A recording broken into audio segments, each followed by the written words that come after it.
Hello again. For this next exercise, we're going to tackle a type of a simple forecasting problem. The problem here states that company ABC produces and sells 4 types of computer monitors, so 4 products with different features. That's kind of irrelevant in this question. The following table shows the number of products, product 1, 2, 3, and 4, that ABC sold in the past 5 weeks. So we're going to use this data to forecast sales for another week, etc., etc.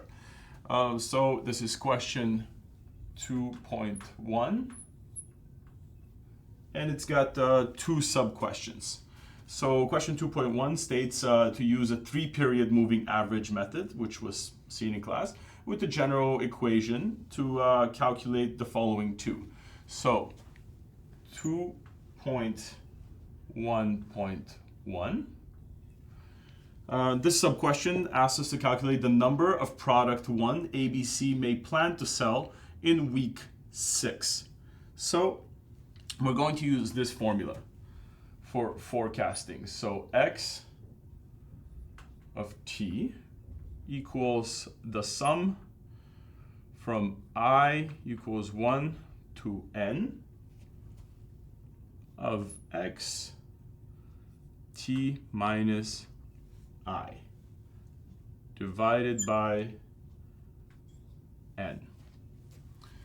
So let's go ahead and just write down some of the parameters or data for these weeks. So for product 1, we have that the amounts sold, we can do it over here, is as such. Okay, so week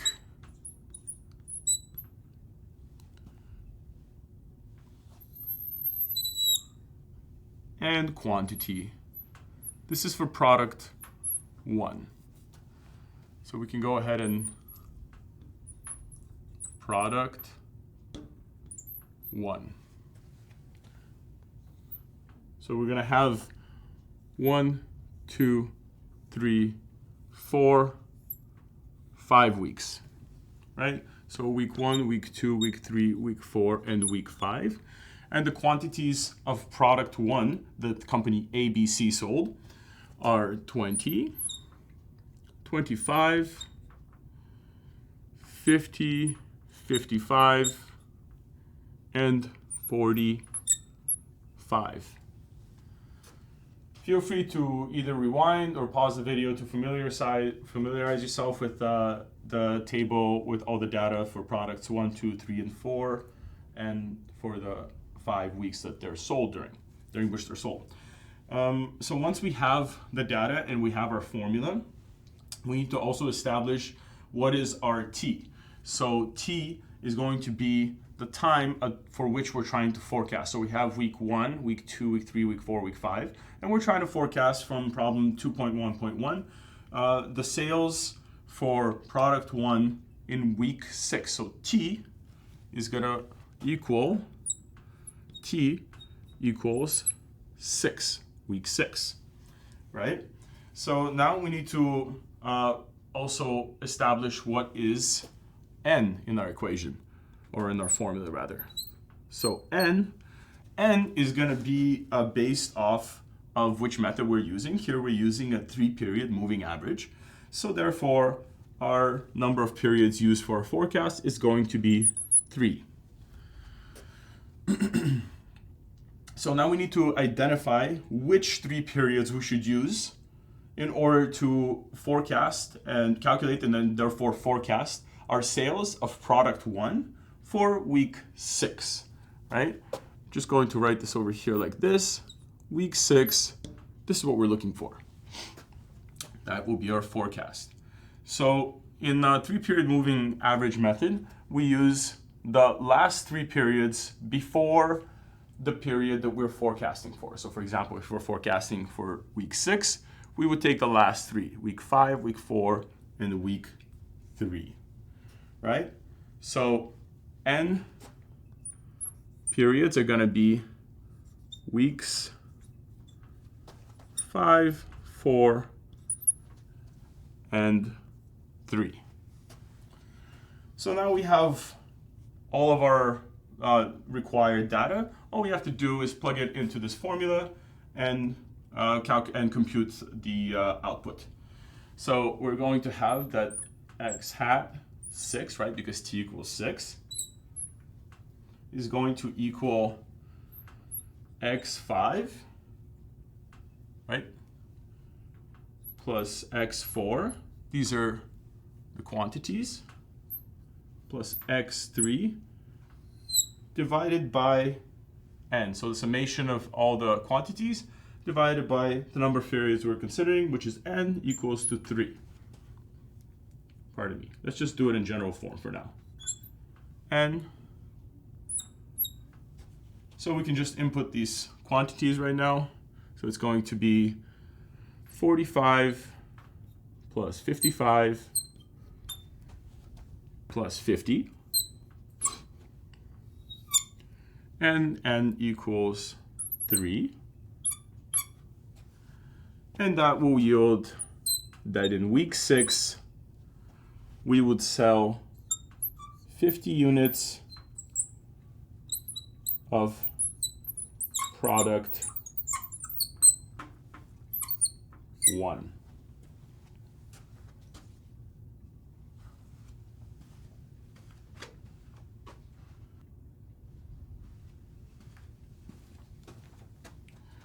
Similarly to question 2.1.1, question 2.1.2 asks us to calculate the predicted number of product 2 sales that ABC had in week 5. Although this is already given, here they're asking us to make a forecast for that week. And in real life, this number can be compared to the actual sales and see how much error our forecast had. So I'm just going to write out the values for product 2 over here. So we have week and we have quantity, number of units sold, right? So we have that for week 1, product 2 sold 55. For week 2, it was 50. Week 3, it was 80. Week 4, it was 98. And for week 5, which again, we already have the sales figures. We're just doing a forecast to see how accurate our forecast would be based on actual sales figures, is week 5. This is the one that we are forecasting in this problem.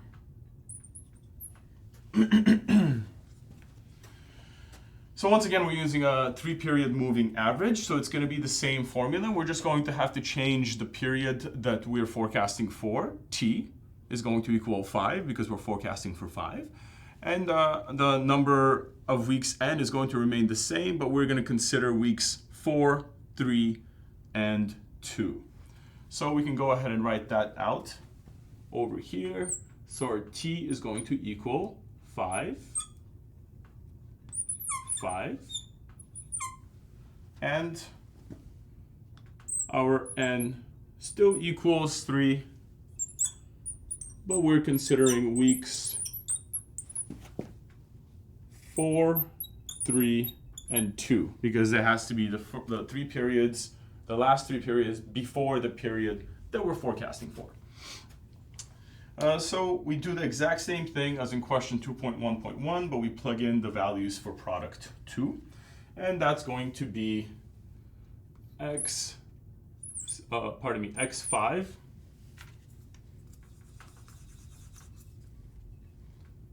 x5 is going to equal, I'm just going to correct this over here so it's a little more clear.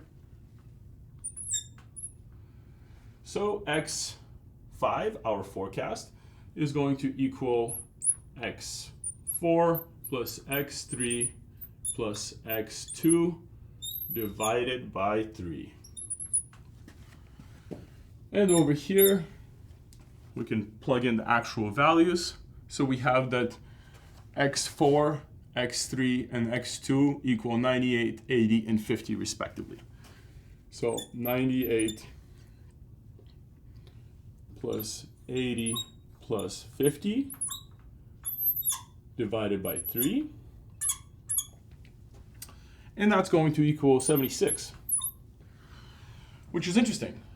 We forecasted 76, but we wound up actually selling 95. So what does that tell us? That tells us that we underestimated our demand or our sales for week 5 when we did our forecast. So if we use the 3-period moving average, periods of week 4, 3, and 2, and forecast to kind of estimate how much we would sell and what we should prepare for in week 5, we would ultimately not make enough and we'll miss out on some sales. These are common industrial engineering problems that you'll have to tackle, and they will eventually get a little more complex with more parameters.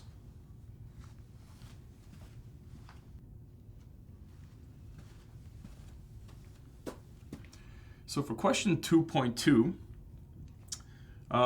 it states that a local competitor company, XYZ, sells product 5, another type of computer monitor. So in the previous part, we saw that ABC sells product 1, 2 through 4, and now we're looking at a separate company which sells product 5. It's also a computer monitor. Product 5 of XYZ, the competitor company, typically takes 20% of the total market share, and the 4 types of products ABC together take up the rest, which is 80% of the market. ABC would like to use their own data to estimate the number of product 5 sold by XYZ. And here we're asked to use a 4-period moving average. So we're going to use the last 4 periods, not 3 like in the previous question, to calculate the number of product 5 that XYZ may have sold in week 5. Right. So here we're going to want to find out what the total market is and then segment it into market shares, and then eventually solve for forecast what company XYZ may sell of product 5 in week 5 based off of company ABC's data for products 1, 2, 3, and 4. So let's go ahead and get started. Question 2.2. Okay, so how much, we need to find out how much a product 5 is likely to sell by company XYZ in week 5. And we need to estimate the total amount of products 1, 2, 3, and 4 sold by ABC. So in the first step, we're going to identify which products 1, 2, 3, and 4 are sold and their total quantities per week. So let's go ahead and make a little graph. This is going to be our week. And this is going to be a quantity. This is going to be total quantity. So that is product 1, 2, and product 1, 2, 3, and 4 for week 1, all of the quantity, and the same thing for every subsequent week. So we have week 1, week 2, week 3, week 4, and week 5. And the quantities are 165. This is for company ABC. 275, 331, and 302 units for week 5. Now, what are we forecasting for company? This is for just going to put company A, B, C. Okay. So what period are we forecasting for? What is our T? It states here that we want to forecast how much product 5, another product, will sell in week 5. And we're using a 4-period moving average. So the 4 periods before that are going to be periods 1, 2, 3, and 4.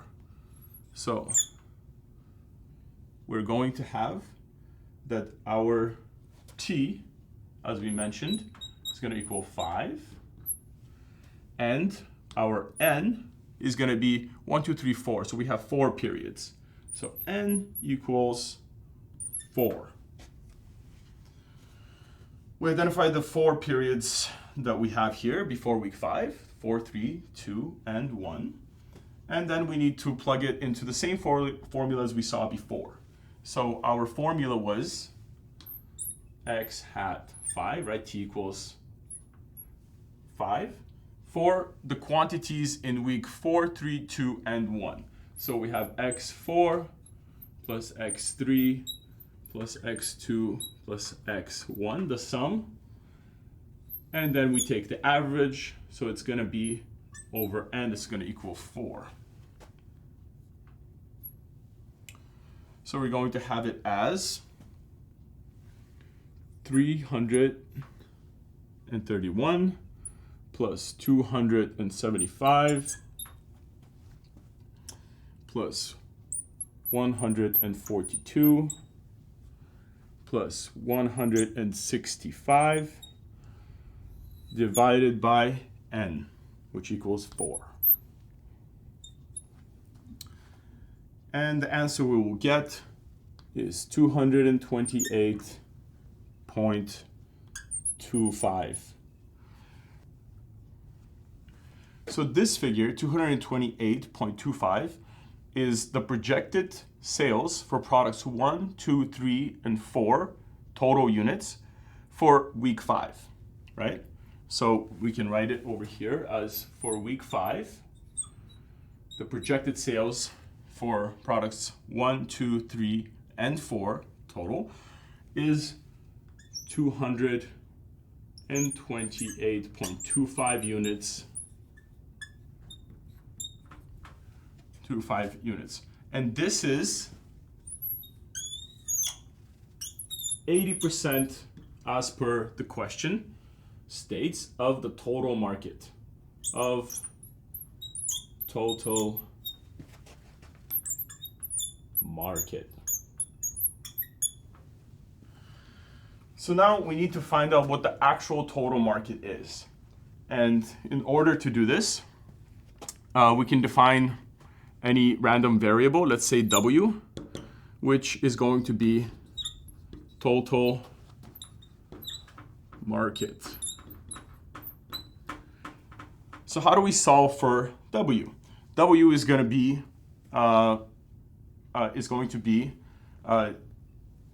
let's say that 228.25 equals W times 80%.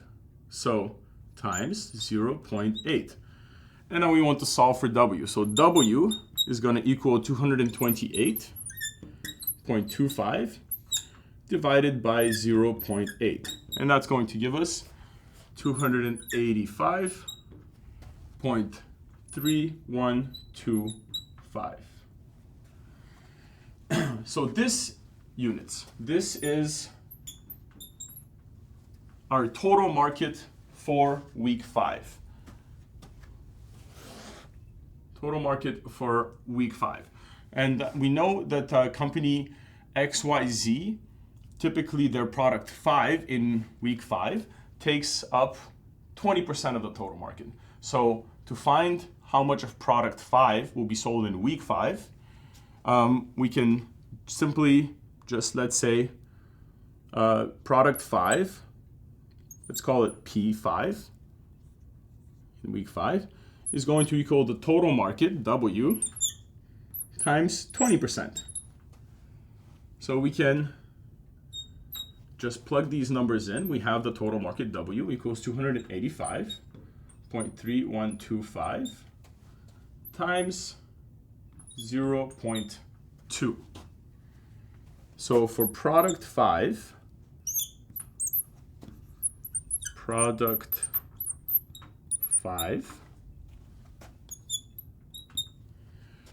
we have that there are 57.06 units sold in week 5. We can estimate that to 57, as they cannot typically be partial computer monitors. So units of product 5 sold by XYZ in week 5. And that is the solution to our question 2.2.